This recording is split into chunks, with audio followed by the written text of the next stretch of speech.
Seguimos falando sobre petróleo para entender melhor os impactos e as possíveis consequências do conflito entre Irã e Israel.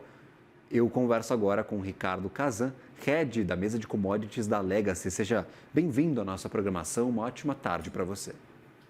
Obrigado, boa tarde, tudo bem? Petróleo deu uma acordada, o Ricardo. Foi para casa dos 74, 75, 76 dólares, uma alta de 8% na semana passada, mas depois da escalada do conflito, destas tensões acirradíssimas, parece que agora o mercado deu uma acalmada. O que acontece agora com o mercado da commodity?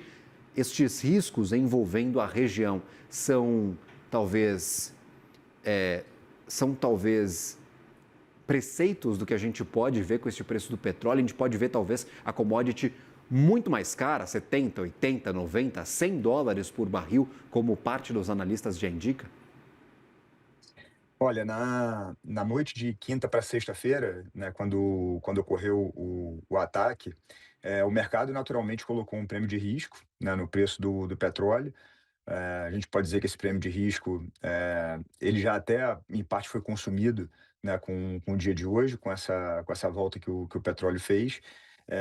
Mas olhando à frente, é muito possível que esse prêmio continue, né, no mercado. O petróleo, ele tem um risco de voltar a subir caso, algum ataque de Israel ou do próprio Irã, né, que com visão de afetar, o mercado físico de petróleo ocorra, isso pode bater no preço do petróleo diretamente. Então, até agora, o que a gente viu, foi só um prêmio de risco colocado no mercado, não teve nenhum fluxo físico de petróleo sendo afetado do Irã, mas isso não quer dizer que não possa ocorrer à frente, né? Até agora, o ataque à planta de gás natural foi um ataque para consumo, com o objetivo de afetar o consumo interno do Irã, o ataque aos reservatórios, né, os tanques de estocagem de petróleo, também foi com o objetivo de afetar o consumo interno do Irã. Então, nada até agora foi feito com o objetivo de afetar a exportação iraniana, que aí seria o principal foco.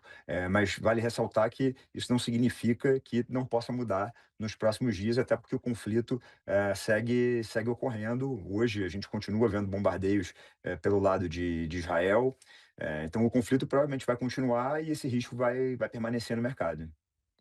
Isso acaba afetando de forma positiva as petroleiras pelo mundo, afinal, a commodity mais cara tende a ser favorável para essas companhias que vendem petróleo por natureza.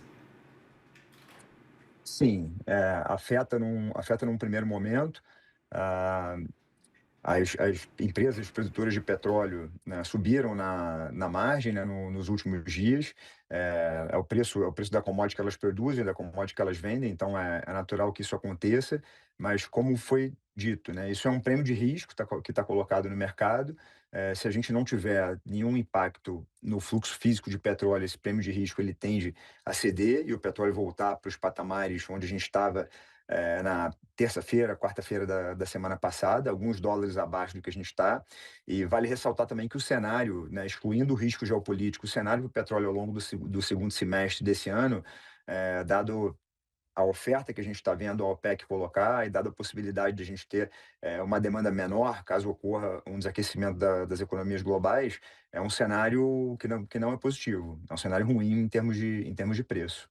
Perfeito. Quando a gente olha, por exemplo, para a demanda, isso indica ainda um enfraquecimento para estes próximos trimestres, talvez, com estes receios de economistas em relação à desaceleração da economia global, guerra comercial de Trump. Tudo isso é desfavorável para o preço da commodity. Não é à toa que o petróleo estava lá na casa dos 60 dólares. Essa é a avaliação, mas prêmio de risco, questões pontuais envolvendo conflitos, esses sim podem fazer com que a commodity fique bastante volátil. Esta é a visão geral. Essa é a visão geral. A gente tem riscos, né, que envolvem a questão de tarifa, né, do governo americano. Isso pode ter um desaquecimento da economia global, dado que ao longo desse primeiro semestre a gente viu um front-loading, né, que a gente chama, todo mundo correndo para conseguir exportar o máximo que consegue para os Estados Unidos antes das tarifas entrarem em vigor. A gente tem incerteza com relação às tarifas, né? Ninguém sabe até agora, elas foram anunciadas no início de abril, mas ninguém sabe até agora qual é a tarifa efetiva que cada país vai ter que pagar, né? Então a incerteza é muito grande, o que atrapalha, né, a questão de investimento das empresas e o desenvolvimento da economia global. Além disso, a gente tem a eletrificação da China, né, que está acontecendo a pleno vapor, né, tanto na parte de veículos, de veículos de passageiros, quanto na parte eh, na parte de tratores, na parte de veículos que consumiam diesel, que estão passando a serem modificados para entrar nessa onda de eletrificação chinesa. Somado a isso, a gente tem a OPEC colocando mais petróleo no mercado, né? Já há alguns meses eles vêm colocando uma quantidade razoável de barris por dia no mercado. Então, é um cenário de novo, excluindo o risco geopolítico, é um cenário de mais oferta e possivelmente menos demanda caso a gente tenha um desaquecimento global.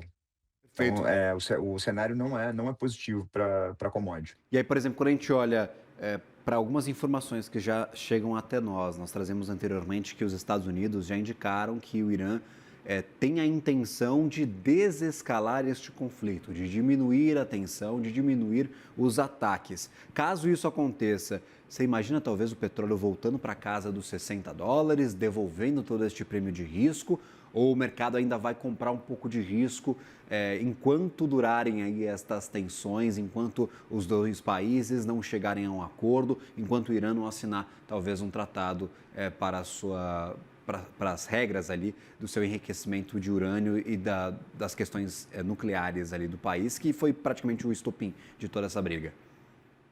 Algum risco geopolítico ele vai permanecer no mercado.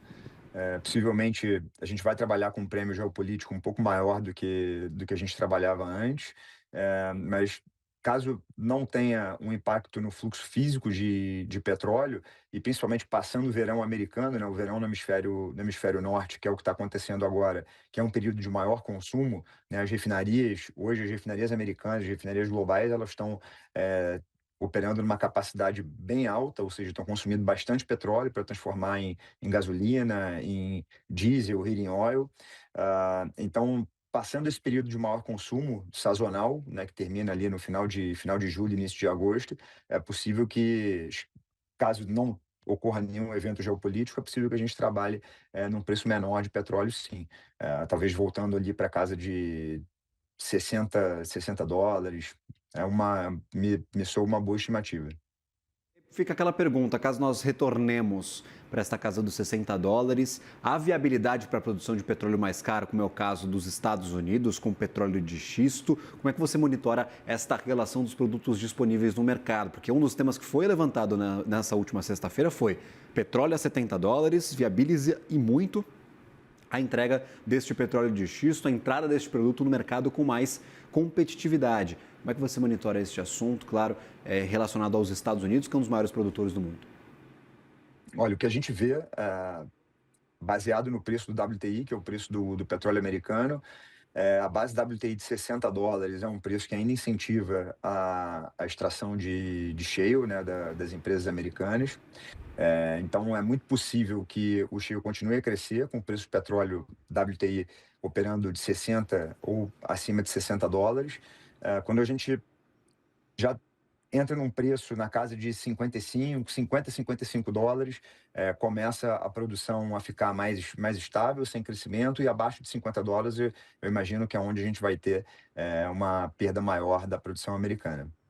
Perfeito. E, por exemplo, quando a gente olha para a dinâmica de preços, você mencionava verão no hemisfério norte, que é uma sazonalidade muito forte para consumo de combustíveis. Naturalmente, com a maior demanda, o preço fica mais alto. E agora a gente tem um petróleo na casa dos $70, a gente não sabe até quando vai ficar neste patamar, afinal, ninguém tem bola de cristal. A Petrobras acabou de fazer um corte do preço do seu combustível aqui no Brasil. Você enxerga talvez um passo atrás, um retorno para os patamares maiores, caso este preço de petróleo ele continue alto por um período mais prolongado de tempo?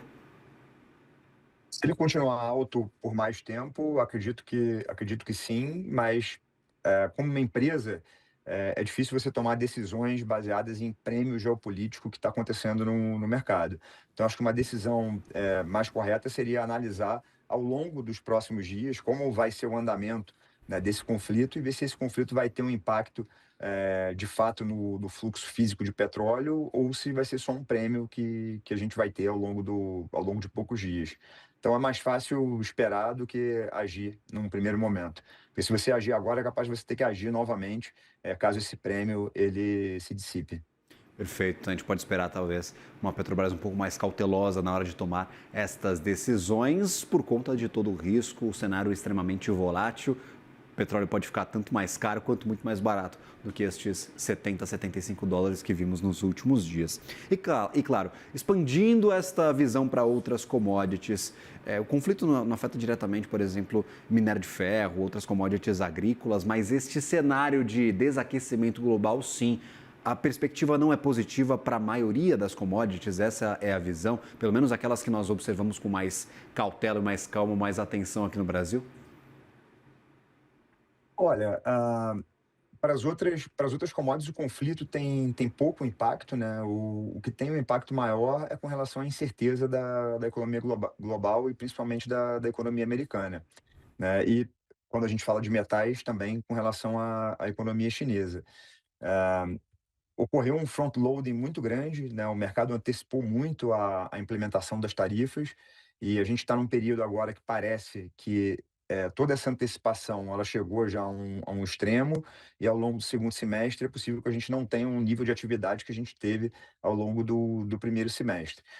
A gente ainda, né, está para ver isso acontecer, mas isso ocorrendo é possível que a gente tenha uma redução, principalmente das commodities sensíveis, né, à atividade econômica global.